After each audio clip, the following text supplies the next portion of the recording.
You're a startup founder. Finding product market fit is probably your number one priority. But to land bigger customers, you also need security compliance. Obtaining your SOC 2 or ISO 27001 certification can open those big doors, but they take time and energy, pulling you away from building and shipping. That's where Vanta comes in. Vanta is the all-in-one compliance solution helping startups get audit ready and build a strong security foundation quickly and painlessly. Vanta automates the manual security tasks that slow you down, helping you streamline your audit. The platform connects you with trusted experts to build your program, auditors to get you through audits quickly, and a marketplace for essentials like pen testing. So whether you're closing your first deal or gearing up for growth, Vanta makes compliance easy. Join over 8,000 companies, including Y Combinator and Techstar startups who trust Vanta. For a limited time, get $1,000 off Vanta at vanta.com/simplify. That's VANTA.com/simplify for $1,000 off. You just realized your business needed to hire someone yesterday. How can you find amazing candidates fast? Easy. Just use Indeed. Stop struggling to get your job post seen on other job sites. With Indeed sponsored jobs, your post jumps to the top of the page for your relevant candidates, so you can reach the people you want faster. According to Indeed data, sponsored jobs posted directly on Indeed have 45% more applications than non-sponsored jobs. Don't wait any longer. Speed up your hiring right now with Indeed. And listeners of this show will get a $75 sponsored job credit to get your jobs more visibility at Indeed.com/ARTS. Just go to Indeed.com/ARTS right now and support our show by saying you heard about Indeed on this podcast. Terms and conditions apply. Hiring? Indeed is all you need. Com certeza foi um momento assim muito difícil, né, de escolher o que eu vou colocar nesse livro, né, a indecisão, né, porque com certeza você escreveu por 10 anos sem publicar, então você tem muita coisa. Sabe, ele consegue entrar dentro daquilo ali e desenhar em poesia todo aquele sentimento, é uma coisa assim, se você me perguntar como que eu não consigo te explicar, eu sei que eu consigo sentir.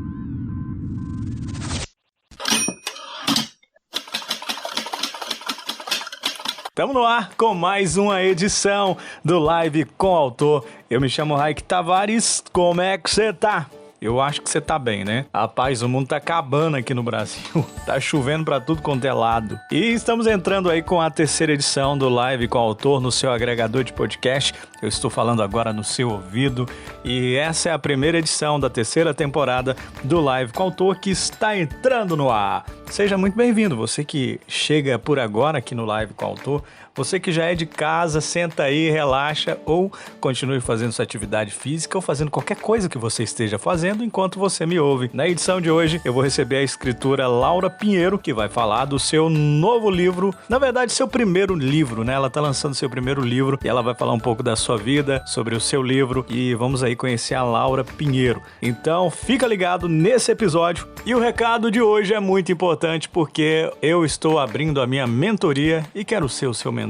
O seu mentor é isso mesmo, você que tem o sonho de escrever um livro, ou talvez você que já escreve, mas precisa de alguém ali para dar uns palpites, ajudar a desenvolver ideias, né? Então, chega pra cá, meu querido, chega pra cá. Se você também precisar de leitura crítica, pode chegar pra cá, ok? Mas é o seguinte, é só você me mandar um e-mail que vai estar aqui na bio desse episódio, ok? E você também pode entrar em contato comigo nas redes sociais, aí é só você me procurar nas redes sociais. Você pode também entrar em contato pelo meu WhatsApp, tá certo? Pode entrar em contato, vou deixar o número do WhatsApp aqui na bio e você pode aí entrar em contato. E vamos lá então pro podcast de hoje, pra edição da primeira edição, né, do Live com o Autor de hoje, que tá começando mais uma temporada em mais um ano e espero, pelo amor de Deus, vir aqui toda terça-feira e publicar um episódio. E tem muita gente legal, viu, que vai passar por aqui. Já vou dar um spoiler antes de eu ir pro episódio. No segundo episódio, eu vou trazer pra conversar comigo a escritora Tânia Ganho, é uma escritora portuguesa, então se liga aí que no segundo episódio a Tânia Ganho tá por aqui no Live com o Autor, tá bom? Ah, legal, né? Tamo internacional. Lá ela tá lá em Portugal e eu tô aqui no Brasil e esse episódio vai ser demais e você vai ter uma aula incrível de literatura. Se você não sabe quem é a Tânia Ganho, dá um Google aí que você vai descobrir. Então vamos pro episódio. Em 3, 2, 1 e eu vou voltar a falar claquete nesse lugar porque quem manda aqui sou eu.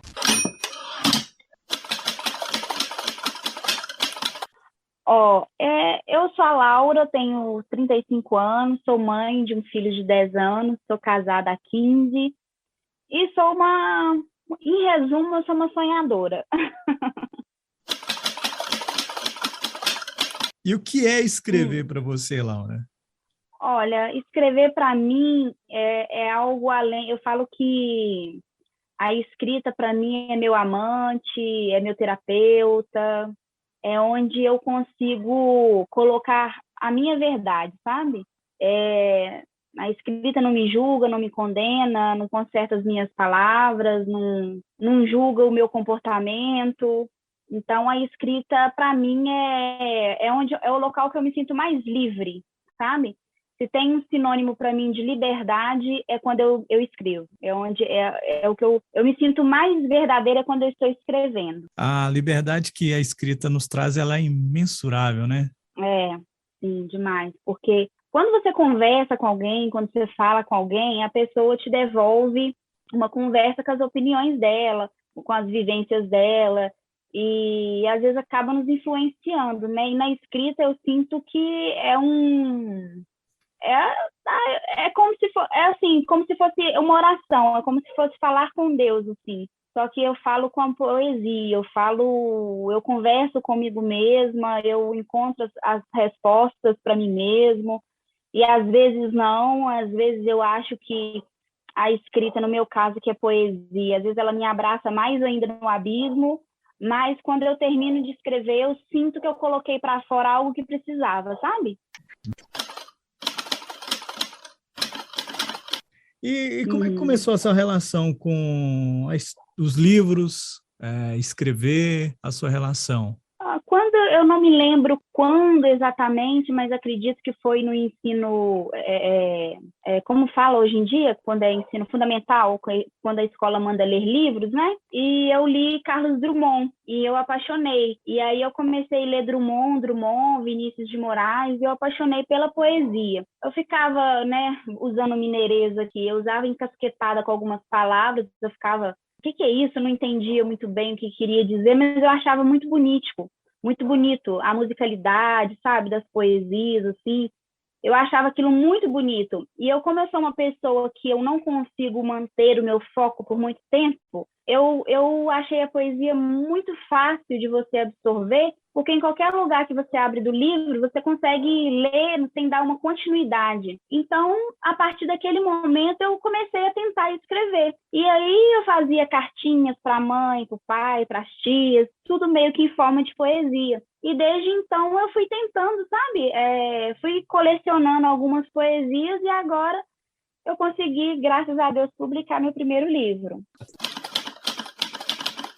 E dentre isso, Laura, você tem assim um ritual na hora de escrever, igual, por exemplo, o Monteiro Lobato, ele acordava por volta ali das 3 horas da manhã, né? Ele falava que era o horário onde que não tinha ninguém para ouvir, né? Ninguém atormentaria ali aquele momento de paz, né? Então ele levantava bem cedo para poder escrever, dormia cedo e acordava bastante cedo, né? Dentro disso, você tem algum ritual, né, de escrita ou não? Tenho, mas não é um ritual que não é, vamos dizer assim, eu só consigo escrever nos dias que eu tô péssima. Precisa ter levado um então, chute na bunda, assim, de algum jeito, da vida. Isso. Quando a vida tirou o seu tapetinho, assim, são nesses momentos que eu consigo escrever, mas geralmente à noite, quando eu estou sozinha. Geralmente quando o marido não está em casa, porque aí eu sinto, porque meu marido trabalha à noite, então eu sinto uma liberdade maior em escrever, né, me dedicar, prestar atenção, apagar, fazer de novo. E eu coloco uma música, eu tenho as músicas que eu ouço, que eu coloco, e aí vai embora. Aí eu vou escrevendo, escrevo 1, 2, 3, 4, eu já consegui escrever 15 poesias numa noite só. Bacana, bem produtiva então você. Quando eu entro no clima, vai. Mas às vezes quando eu tento produzir isso, que eu tento, hoje eu quero escrever, não consigo. Eu não consigo produzir isso, sabe? Tá. Você não se força a escrever, você deixa vir fluir como a água. Isso. Porque se eu forçar, às vezes que eu tentei não sai. Às vezes sai alguma coisa, mas eu não consigo olhar e ver verdade naquilo ali, eu não consigo... Parece que não sei te explicar.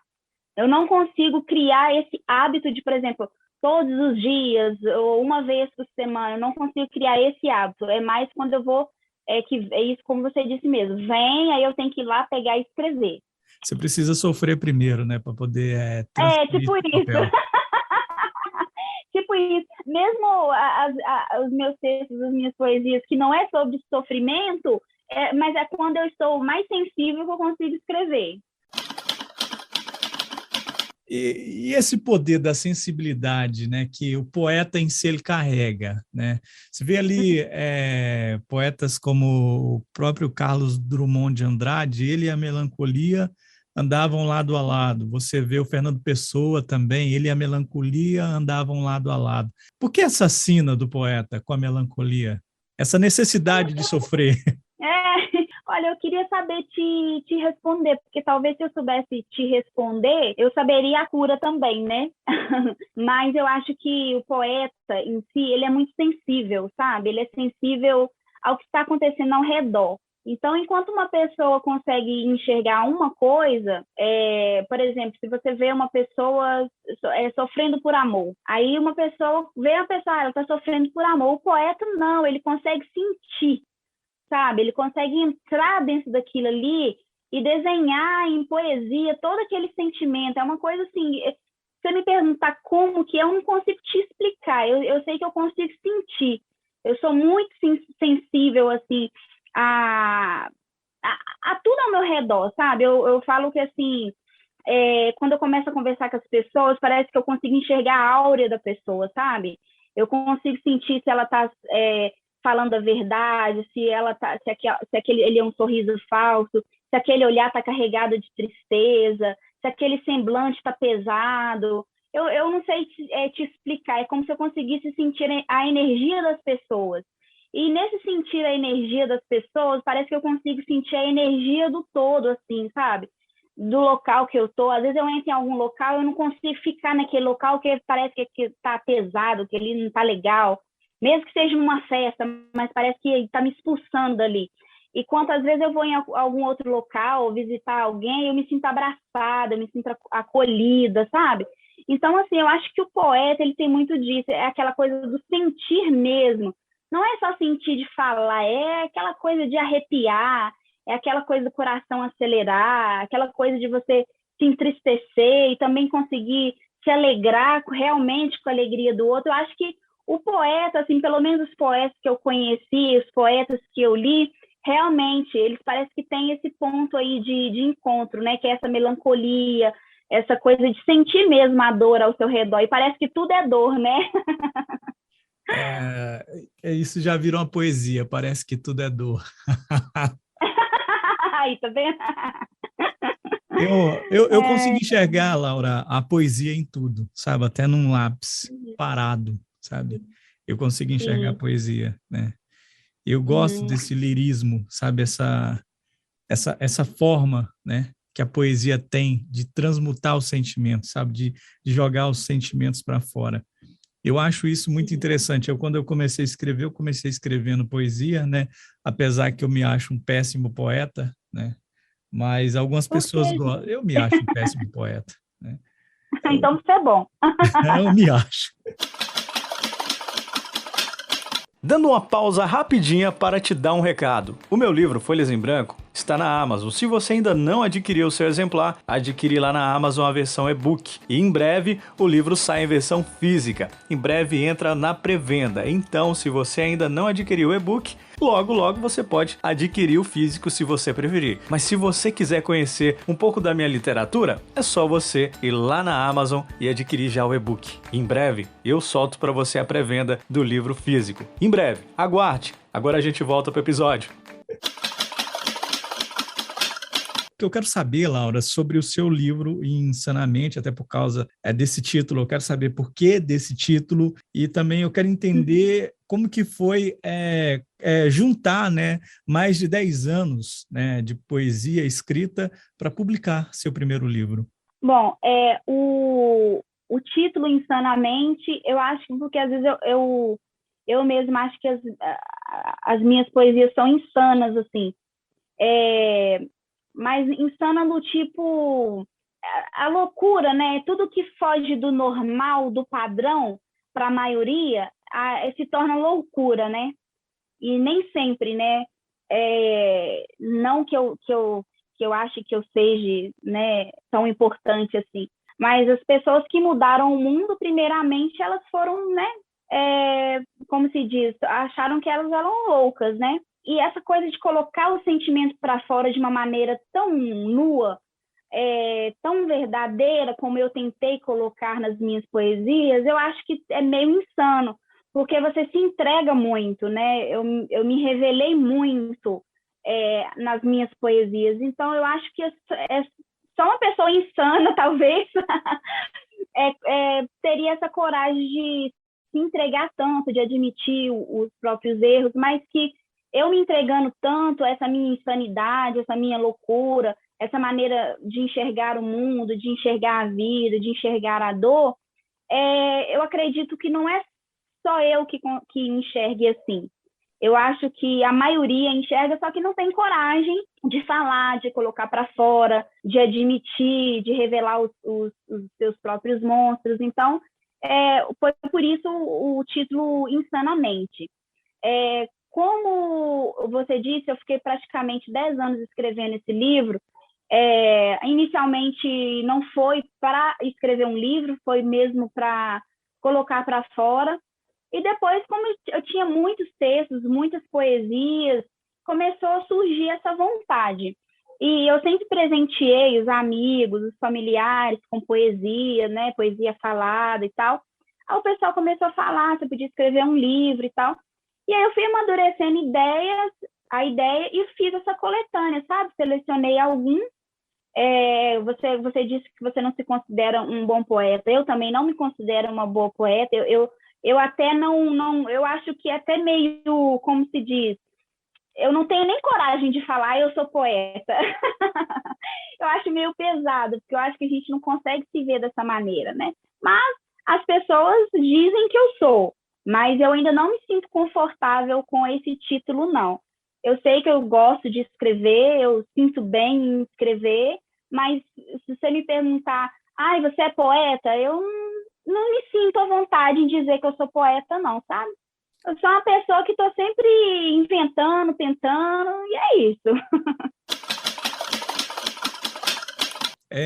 Nesse seu trabalho, né, você lançou agora pela editora Arcádia, você antes, assim, na verdade, eu quero saber da publicação. Você juntou os seus 10 anos de escrita, né, e com certeza foi um momento assim, muito difícil, né, de escolher o que eu vou colocar nesse livro, né, a indecisão, né, porque com certeza você escreveu por 10 anos sem publicar, então você tem muita coisa, você tem muito material, né? Como é que foi esse processo de lapidação até chegar ao livro formado, o livro que a gente conhece agora com capa, está no Editora Legal, está chegando às pessoas? Olha, eu admito que foi um pouco dolorido, porque a gente tem aquelas coisas, aquelas poesias que eu gostava, mas que eu achei que não deveria ser publicado. Tinha algumas poesias que eram com palavras muito, muito pesadas e que eu achei que também, de repente, poderia assustar. E, ao mesmo tempo, me trouxe muitas memórias, sabe? Foi assim, foi um caminhão de emoções. Mas eu demorei mais ou menos aí uns 3 meses depois para selecionar, ver o que eu queria colocar, o que eu não queria. E mesmo depois que já estava tudo selecionado, tudo prontinho, eu ainda acho que eu podia ter feito mais, ou alguma coisa eu deveria não ter colocado, mas eu não sei se isso também, como eu sou, né, iniciante aí, é meu primeiro livro, eu não tenho muita experiência, eu não sei se isso é normal, né, de todo autor ficar nessa balança, foi de mais ou foi de menos. Mas foi assim, para eu selecionar, eu acho que eu demorei em torno de uns 3 meses até eu montar o manuscrito todo e enviar para a editora. E foi uma grata surpresa, porque eu enviei para a primeira editora que eu enviei, que, né, em formato tradicional, e eu fui aceita, e eu fiquei muito feliz. Foi uma surpresa para mim, porque geralmente quando o pessoal publica o livro, assim, a maioria às vezes é de formato independente, né? E quando eu fui aceita pela Arcádia, assim, sabe, nossa, foi uma felicidade. Até hoje eu não acredito, sabe? Que eu fui aceita por uma editora tradicional e, assim, espalhei para todo mundo, chorei, gritei, estou feliz até hoje. Legal. Eu vou lançar meu livro também por lá. A gente é colega de editora. Ai, parabéns, que ótimo! Já era para ter sido Qual que é o seu lançado. livro? Meu livro chama Para Hoje Respire. Estou até esquecendo o nome do meu livro. Estou falando o nome de quase outro livro aqui. Para hoje o quê? Para Hoje Respire. Ah, que legal! É um Título romance. interessante. É um romance. Aí já era para a gente ter E já lançado está ano em passado. processo de edição? Era para ter lançado ano passado, né? Mas aí, como teve alguns problemas e não deu certo, como também é tradicional, né? Então depende Uhum. da editora, do que a editora está preparando. Então, ainda não, eu não tenho a data certa ainda de quando vai sair, né? Mas eu já dei o meu grito já. Eu falei com Ai, a dá uma Joyce. ansiedade, né? Não, eu tô tranquilo demais sobre isso, né? Porque eu tenho outras coisas que eu tô trabalhando, então é meio que uma coisa que tá na gaveta, sabe? Tá lá, né? Uhum. Tá lá. Então, Uhum. como tem um outro livro que eu lancei na Amazon e eu vou lançar ele em formato independente, então outro romance, então eu já tenho outro romance já com outra editora sendo avaliada e já tenho outros contatos, então assim, eu não tenho muito essa ansiedade mais que eu já passei por tanta coisa, Laura. A sua ansiedade está sendo dividida aí, né? Eu paro de dizer isso, a ansiedade ela já está sendo dividida, então ela já não tem assim aquela coisa, quando eu vou lançar o livro, ai, nossa, vai vender, essa coisa, estou com essa preocupação mais não, só estou com a preocupação de fazer. Mas então, Laura, até Uhum. aproveitando esse gancho, eu vou te fazer uma outra pergunta sobre a Uhum. ansiedade que a gente vive, Uhum. né, neste mundo tão caótico. Qual é a função, Uhum. para você, na sua opinião, né, da poesia, da literatura, nesse mundo de ansiedade? Serve como anestésico, principalmente a poesia? Olha, eu não sei se serve como anestésico, mas eu acho que serve para mostrar que você não está sozinho, para mostrar que outras pessoas pensam como você, que outras pessoas pensam como você, que outras pessoas têm a mesma linha de filosofia que você. E isso eu acho que de alguma maneira nos acalma. Eu tenho uma poesia que fala que é difícil ser um ET fora de Marte. O que eu quis dizer com isso? Porque muitos de nós, às vezes, nos sentimos um ET, né? A gente se sente diferente de tudo, de todo mundo, a gente não consegue se encaixar em nada, a gente não consegue fazer parte de nenhum tipo de grupo, porque parece que a gente não se encaixa. E aí a gente se sente um ET, e aí a gente só se sente um normal dentro de Marte. E Marte é o quê? São pessoas que pensam como a gente, que agem como a gente, que têm os gostos parecidos com a gente. E eu não considero uma pessoa meio que não é que é egocêntrica, mas como que eu vou te explicar? Eu tenho gostos assim muito muito muito estranho que às vezes assusta algumas pessoas. A maneira que eu enxergo a vida é muito diferente do que a maioria das pessoas que me cercam. Então, por muito tempo, eu me senti um ET. E eu acho que a poesia, ela te achega perto dessa realidade, sabe? Ela te faz encontrar de alguma maneira. De repente, o leitor não vai se encontrar na minha poesia, mas ele vai se encontrar na poesia de um outro autor, que ele vai se sentir acolhido, perto, próximo, e ver, olha, tá vendo? Pensa como eu não sou único, eu não sou tão doido assim quanto pareço. Então, eu acho que a poesia tem essa função de abraçar e de pertencimento, fazer as pessoas pertencer a alguma coisa, sabe? Entendo, Laura. Isso é importante, né? Essa posição é importante, ela é muito importante. Ô, Laura, Uhum. O seu livro, ele está sendo vendido no site da Arcádia e pode ser comprado com você também, né? Sim, pode. Ele agora terminou a pré-venda, né? A pré-venda foi prorrogada e agora já entra na fase da editora entregar, né, os exemplares. Mas ele pode ainda ser comprado pelo site da editora Arcádia e comigo também. Para encerrar, Laura, eu queria que você indicasse para a gente aqui, eu queria que você indicasse um livro, um filme, uma série. Eu falei de Drummond, né? Eu gosto muito de Drummond. Eu tenho um exemplar aqui em casa que eu amo, que é a Antologia Poética de Drummond. Eu gosto muito. Série, eu vou te falar que eu assisto tanta série que se você me perguntar o nome, eu não sei série de quase nenhuma. Eu me apego à história, mas tem uma série, nossa, gente, como que chama? Isso é Mary Jane, que é sobre uma escritora, que ela fica nessa saga também de publicar o seu livro, que é bem interessante. E filme, deixa eu ver.